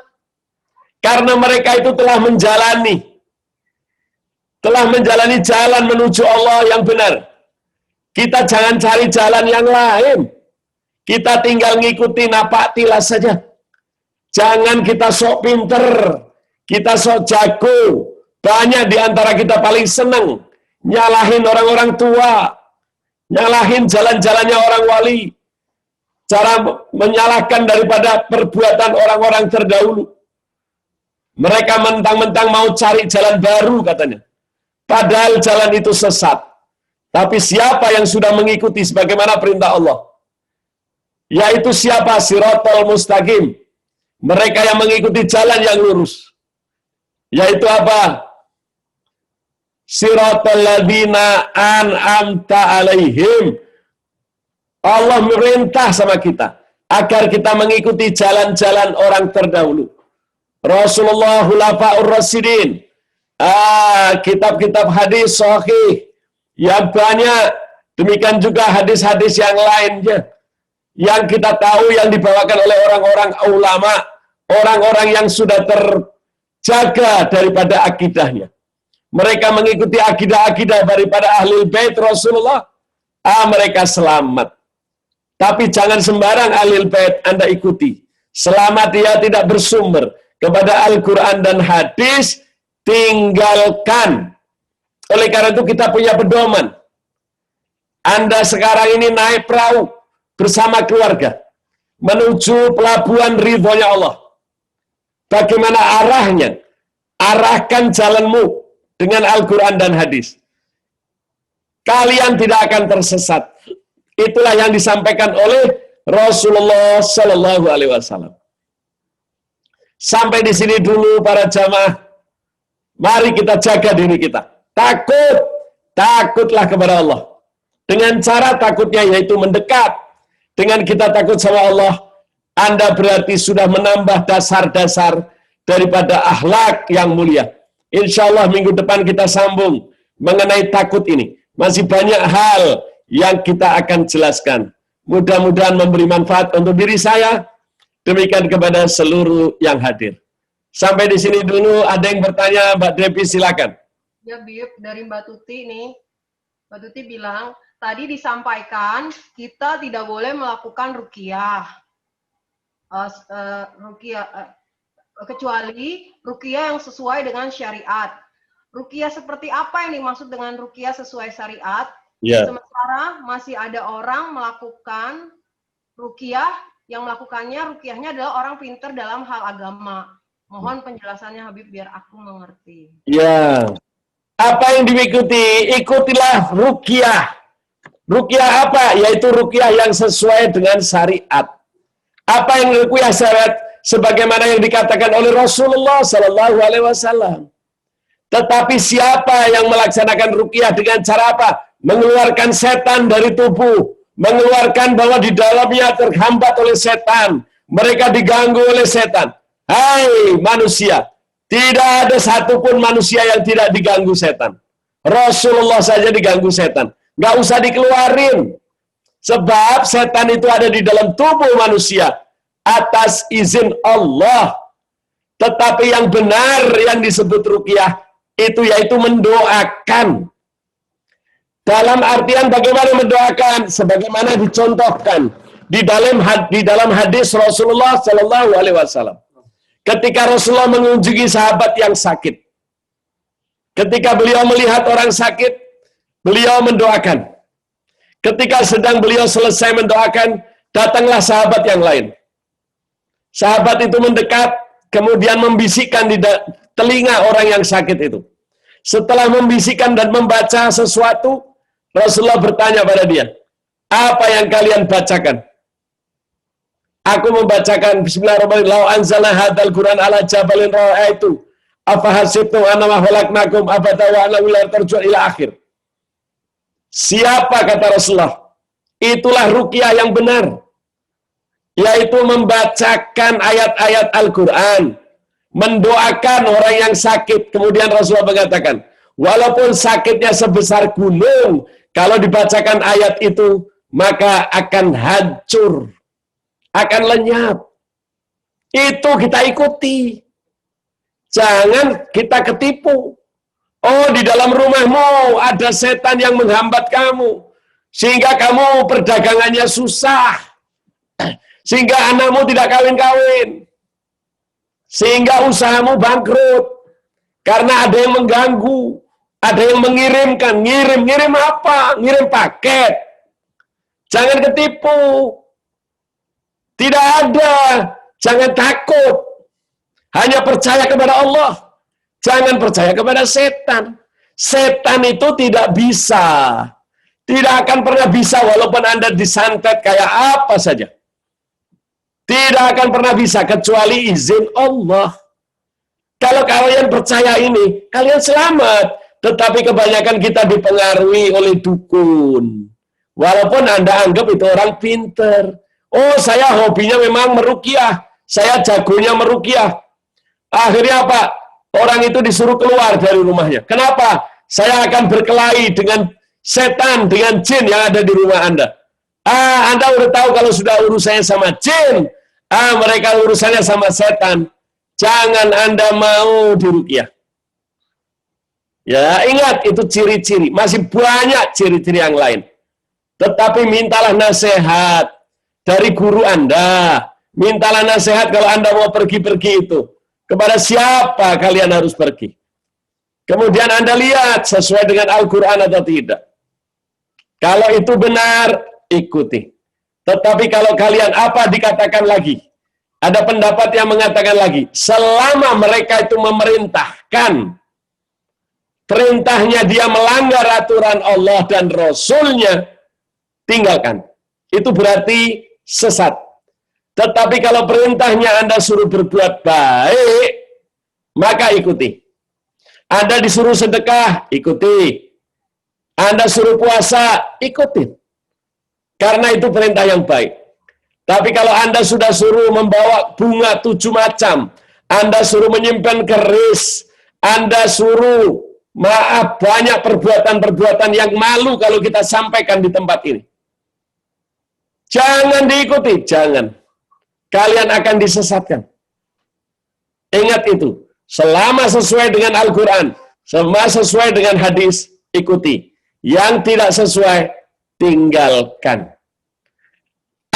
Yang namanya ruqyah sesuai dengan akidah adalah mendoakan orang. Itu boleh. Dan itu pun selama doanya tidak menggunakan sesuatu yang menyesatkan. Misalnya doa mereka menggunakan sesajen. Doa mereka menggunakan setan dan jin. Tinggalkan, itu sesat. Tetapi kalau dia mendoakan dengan minta kepada Allah agar kalian diselamatkan, itu betul. Lainnya itu tinggalkan. Kira-kira demikian pertanyaannya. Ada lagi nih Bib dari Mbak Tuti lagi. Saya mau tanya, masalah nikah lebih dari satu, saya lihat masih ada juga yang melakukannya. Bahkan ulama pun ada yang melakukannya. Padahal dia sendiri tahu kalau dia tidak akan bisa adil. Selalu mengatakan sesuai dengan Rasul Allah. Gimana tuh Bib maksudnya? Boleh saya tanya dulu sama Tuti. Tuti menyebut bahwa ada ulama. Ulama yang mana? Coba kalian lihat, ulama mana? Mereka kawin satu, ulama yang betul. Sebab kalau kawin lebih dari satu, otomatis Allah mengatakan tidak bisa adil. Karena tidak sesuai dengan Al-Quran. Coba kita lihat, Habib Anis. Berapa istrinya? Padahal dulu zaman Habib Anis ada hidup, orang tidak nganggap Habib Anis ulama. Tidak. Mereka tertutup. Sehingga ketika Habib Anis gak ada, wah semua orang ribut. Jangan asal menyebut ulama. Celaka, Tuti. Jangan, itu bukan ulama. Ulama selama mengikuti Rasulullah, dia ulama. Tetapi kalau tindakannya tidak sesuai dengan Al-Quran, orang kawin lebih dari satu boleh ya. Ingat, bukan tidak boleh. Seolah-olah kawin lebih dari satu itu dibetulkan oleh Islam. Betul. Itu hanya untuk emergensi. Anggap saja dia pintu. Pintu keluar tapi pintu emergensi. Kalau Anda di pesawat, kalau Anda mau keluar, tidak boleh lewat pintu emergensi. kecuali darurat. Betul, Anda kawin lebih dari satu, kecuali Anda punya istri misalnya sakit. Anda punya istri tidak sanggup melayani suaminya. Boleh kawin lebih dari satu. Karena ada sesuatu emergency. Itu bukan berarti tidak boleh. Kalau Anda lihat misalnya, ulama-ulama itu kawin lebih dari satu, ulama yang betul. Caranya betul. Mengikuti Allah Rasulnya. Dia kawin lebih dari satu. Jangan dituduh dulu. Lihat dulu.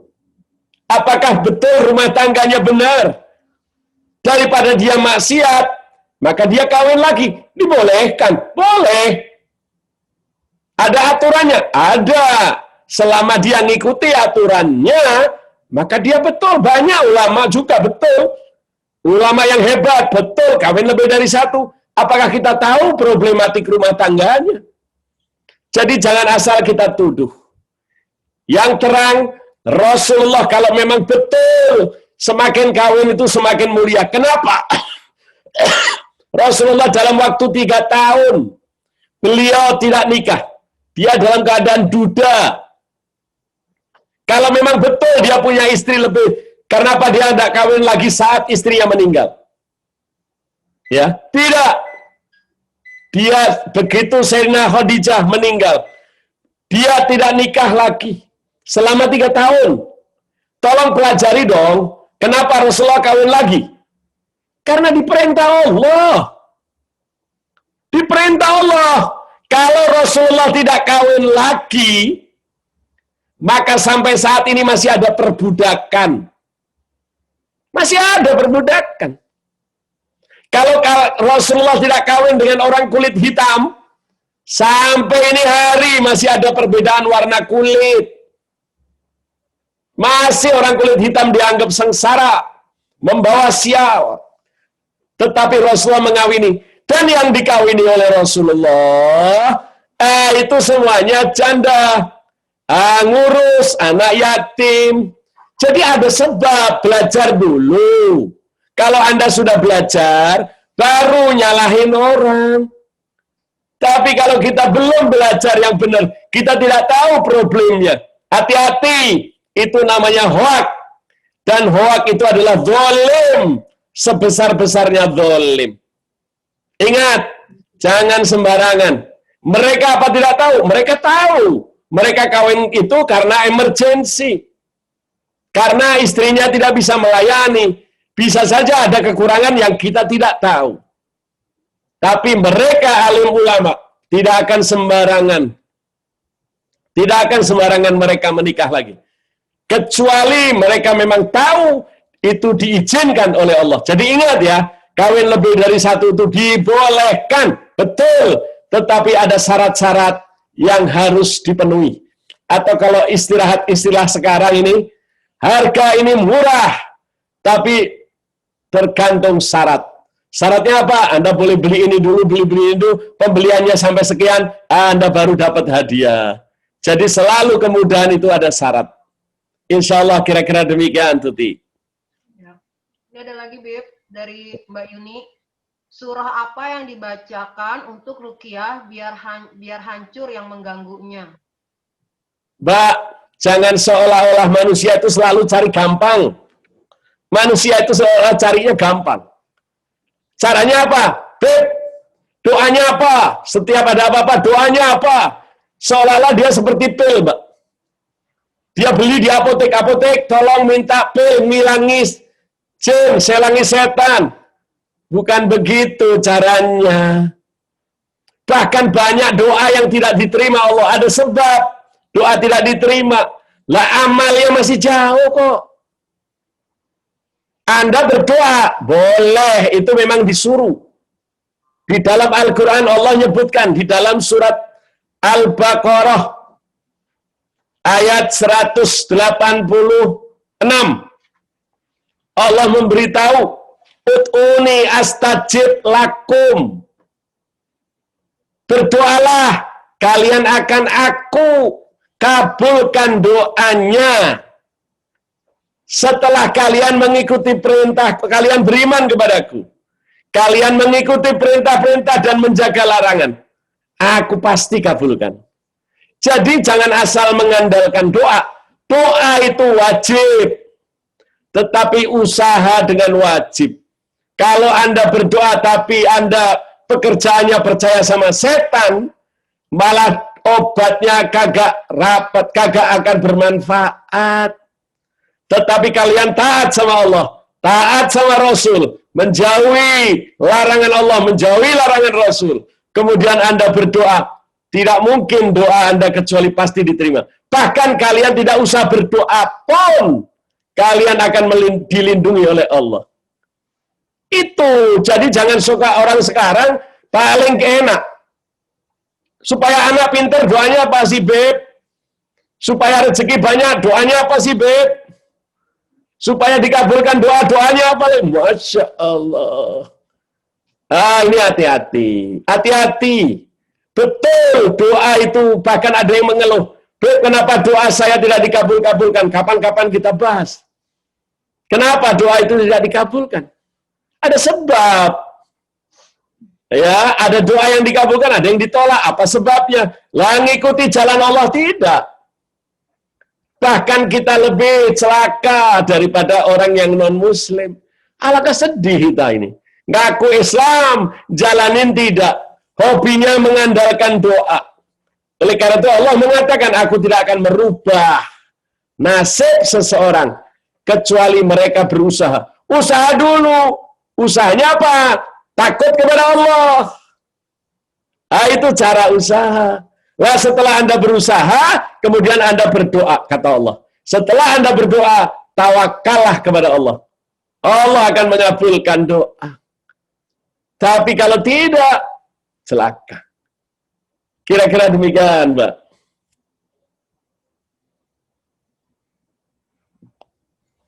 Halo, Bib. Ini lagi ada dari santri, Bib. Silakan. Habib mau izin bertanya, apakah sama orang yang salawatnya dilafazkan sama di dalam hati? Yang kedua, apa maksud dari hadis agama itu nasihat? Para sahabat bertanya, bagi siapa ya Rasulullah? Bagi Allah, bagi kitabnya, bagi Rasulnya, bagi para pemimpin, dan bagi kaum muslimin umumnya. Maksudnya, Satu-satu, Mbak. Satu-satu, Mbak. Yang pertama dulu, Mbak. Yang pertama, apakah sama orang yang salawatnya dilafazkan sama yang di dalam hati? Allah Subhanahu wa taala menyebut di dalam Al-Qur'an surat 17 ayat 110. Silakan dibaca deh. Surat 17, Mbak. Ayat 110. Allah Subhanahu wa taala berfirman bagaimana caranya mengucapkan. Baca. Bismillahirrahmanirrahim. Quran surat 17 ayat 110. Katakanlah, serulah Allah atau serulah Ar-Rahman. Dengan nama yang mana saja kamu seru, dia mempunyai al-asma'ul husna ataupun nama-nama yang terbaik. Dan janganlah kamu mengeraskan suaramu. Jangan kamu mengeraskan suaramu dan dalam sholatmu. Dan janganlah pula merendahkannya. Jangan mengeraskan, jangan merendahkan. Kemudian Allah ngasih tahu, ambillah tengah-tengah. Terus? Dan carilah jalan tengah di antara kedua itu. Carilah jalan tengah kedua itu. Kita nggak boleh sholawat. Wah, subhanallah, Allahumma sholli wa sallim. Teriak-teriak. Jangan. Kita sholawat tapi dalam hati. Juga jangan. Tapi yang paling terbaik adalah apa? Ambil tengah-tengah. Bukan berarti tidak boleh dalam hati. Boleh. Seperti apa itu dalam hati boleh? Kalau kita di dalam toilet. Kita sholawatnya dalam hati. Kita boleh keras kalau tidak ada orang lain. Tidak mengganggu orang. Silakan. Tetapi yang benar, caranya harus diucapkan, minimal terdengar oleh telinga. Lidah kita bergerak, semuanya dapat kemuliaan. Kira-kira begitu nomor 1. Nomor 2, Mbak. Nomor 2, apa maksud dari hadis agama itu nasihat. Ya. Para sahabat bertanya, bagi siapa ya Rasulullah? Bagi Allah, bagi kitabnya, bagi Rasulnya, bagi para pemimpin, dan bagi kaum muslimin umumnya. Ya. Maksudnya, Allah menyebut di dalam Al-Quran, silakan baca di dalam Al-Quran. Allah menyebut sesungguhnya nasihat itu diperlukan untuk orang-orang beriman. Perlu nasihat. Nasihat itu penting. Bahkan Allah mengatakan, wal asri innal insana lafi usri illa alladziina amanu wa amilus shalihat. Suruh saling nasihat menasihati. Itu orang yang beruntung. Jadi nasihat itu adalah dikatakan apa? Bahwa nasihat itu diperlukan oleh siapa? Oleh Allah. Allah mengatakan nasihat-nasihatilah di antara kalian. Allah yang meminta supaya kalian saling menasihati. Bahkan Allah itu menasihati di dalam Al-Quran. Kalian mau ngikuti boleh, nggak ngikuti boleh. Nah, itu nasihat. Jangan bermaksiat. Itu kata Allah. Itu nasihat bagi Allah. Bagi orang mukmin, Anda berdakwah. Itu menyampaikan nasihat. Kepada siapa? Saudara, kepada family, kepada guru, kepada santri, kepada mukminin dan mukminat. Itu nasihat. Semua agar kita beramar ma'ruf nahi munkar. Itu perintah Allah. Amar ma'ruf itu bisa dengan nasihat, dengan lidah. Bisa saja nasihat itu dengan tingkah laku. Nah, itu nasihat. Hadis-hadis Rasulullah. Nasihat. Rasulullah menyampaikan apa? Nasihat. Perkara nanti, kata Allah, mereka menerima nasihatmu. Atau mereka tidak menerima nasihatmu. Itu urusanku. Tapi tugasmu menyampaikan nasihat ini. Jelas. Sebagaimana disebut dalam tadi surat Wal Asri. Di dalam ayat yang lain. Sesungguhnya nasihat itu diperlukan oleh orang beriman. Kira-kira demikian, Mbak. Oke, Bib, saya mau tanya juga dari saya. Tadi salawat itu kan kita nggak boleh keras, nggak boleh itu. Tapi aku pernah dengar kalau satu-satunya amalan pahala yang tidak disensor oleh Allah itu bersalawat. Itu maksudnya seperti apa, Bib? Pahala yang nggak dihisap gitu loh, Bib. Maksudnya nggak disensor sama Allah. Jadi diterima, udah pasti diterima sama Allah gitu. Kalau pahala salawat itu maksudnya gimana, Bib? Ya, di dalam kita bersolawat, kita itu selalu menyebut apa? Allahumma. Kalau salawat itu kan diawali dengan Allahumma sholli. Ya Allah, saya minta tolong kepadamu. Sholawatlah kepada Nabi. Itu sholawat. Saya tidak mengatakan ya, sholawat keras gak boleh. Maaf, saya tidak mengatakan itu. Apakah saya bilang saya tidak boleh mengatakan sholawat dalam hati? Saya tidak mengatakan itu tidak boleh. Boleh. Tempatnya di mana? Kalau di toilet, Anda justru bicara sholawat, salah. Tidak boleh. Tetapi justru Anda boleh, tapi dalam hati. Bahkan beberapa ulama, ketika dia di toilet, dia bisa menghatamkan Al-Quran. Dalam hati. Boleh, boleh. Saya tidak mengatakan tidak boleh. Kemudian tadi pertanyaannya apa? Bahwa sholawat itu yang tidak disensor. Memang betul, bagaimana mau disensor? Kita minta tolong sama Allah, berdoa. Justru kalau kalian tidak berdoa, kalian itu kufur. Sebagaimana disebut di dalam Al-Quran. Surat 40 ayat 60. Berdoalah kepadaku, hai orang-orang beriman. Nah, orang yang celaka, yang kafir, yaitu orang yang tidak mau berdoa. Kita doa, kita sholawat itu aman, Mbak. Di sana tidak ada riya. Tidak ada ujub. Karena apa? Doa kita minta kepada Allah, agar Allah memberikan kemuliaan kepada Nabi kita Muhammad Sallallahu Alaihi Wasallam. Bagaimana bisa? Karena apa? Sholawat itu setan tidak bisa menyerupai. Tidak ada orang yang bisa sholawat kecuali dia dicintai oleh Allah. Semua yang bisa bersolawat, kalau tidak digerakkan lidahnya oleh Allah, nggak bisa. Oleh karena itu Al-Habib Ali bin Muhammad Al-Habsyi mengatakan apa? Beruntunglah orang yang bersolawat. Karena yang menjadikan Anda bisa bersolawat adalah Allah. Allah, kalau Anda tidak digerakkan lidah Anda oleh Allah, Anda tidak akan pernah bisa solawat. Solawat terhindar dari iriya, daripada ujub. Itulah dikatakan oleh Rasulullah. Bahkan siapa yang bersolawat, Allah di dalam Al-Quran akan membalas sampai 10 kali lipat.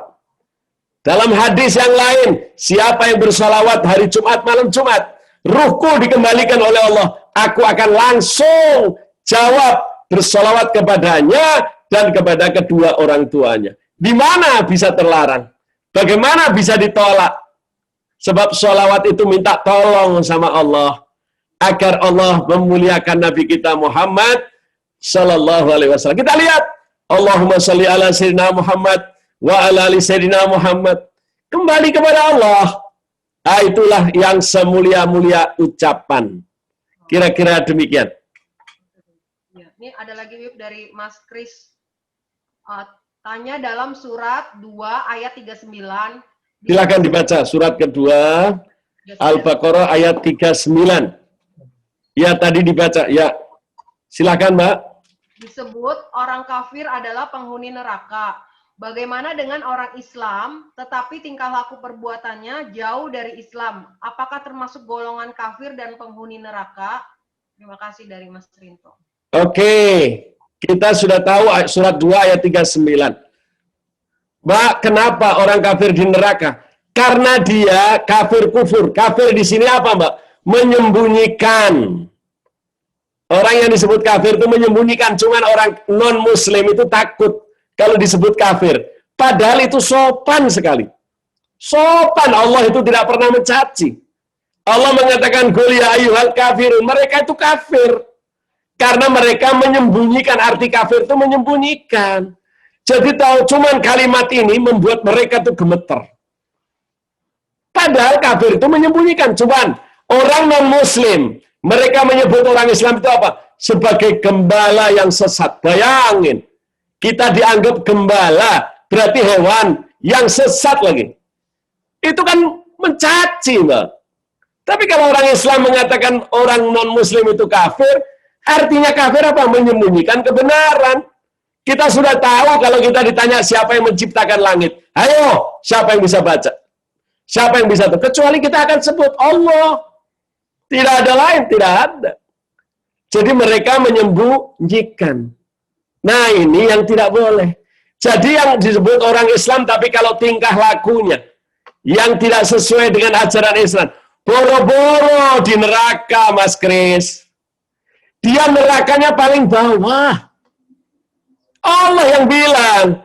Kita lihat surat keempat, ayat 142. Coba kita dengar. Surat keempat, An-Nisa ayat 142. Siapa itu orang munafik? Orang munafik itu orang Islam, tetapi tingkah lakunya seperti orang kafir. Kita dengar, siapa itu orang munafik dulu definisinya. Bismillahirrahmanirrahim. Quran surat keempat ayat 142.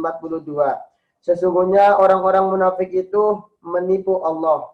Dan Allah akan membalas tipuan mereka. Dan apabila mereka berdiri untuk sholat, mereka berdiri dengan malas. Kalau sholat, mereka bukan tidak sholat, Mas Kris. Sholat. Tetapi kalau sholat, sholatnya dengan malas.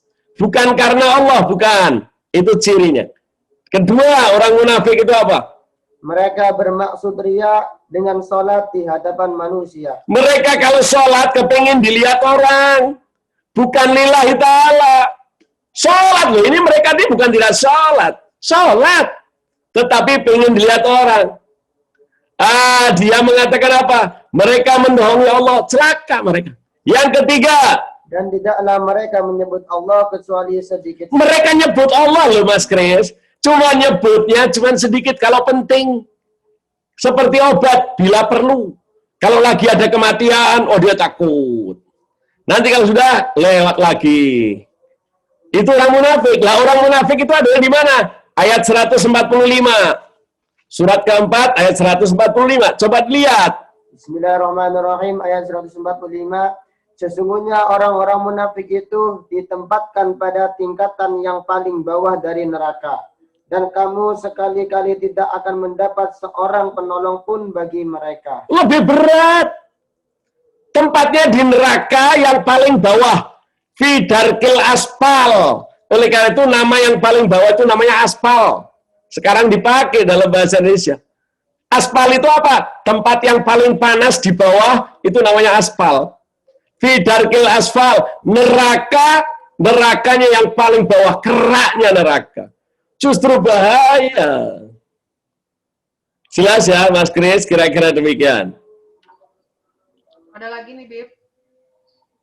Dari Pak Edi, bolehkah kita berwudu ketika mandi? Maksudnya belum selesai sampai berpakaian rapi. Jika tidak rapi berpakaian dulu, baru berwudu. Terima kasih.